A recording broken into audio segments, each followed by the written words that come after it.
Tingnan nyo rin eh. Ako ay kakatapos ko lang ng part-time. Inang ko po. Solo eh. Solo. Wala akong kasama. Inang Diyos mio, 3 minutes pa ang tren. Ay, Diyos mio, corazon. That's life here in Paris.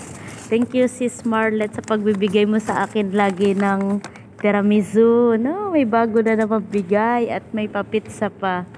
Ang sarap mag-part-time pag-garde. Lagi may bigay.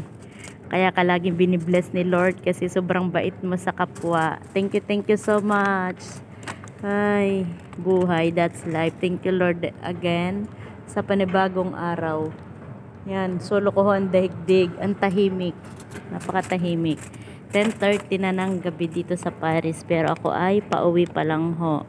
So, ito ho ang buhay ko dito sa France. Okay lang naman. So, ang akin naman tulog ay mga nasa alas 11 pa. Okay lang, meron pa akong time para makapag part-time. So, pag kaya pa ng katawang lupa, edi magtatrabaho ho tayo. Yun ho, iyon. So, wag tayong tamad. Ang kailangan natin ay diskarte at sipag at tiyaga. So, ayun lang. And thank you so much po sa mga nanonood sa akin lagi ng aking vlog.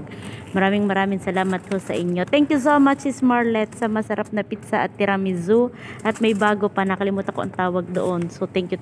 God bless you more sa inyong dalawa ng jowa mo. Yung nakabayo, nagulat po ho ako. Biglang may nagsalita. Wala naman tao. Yung pala ay...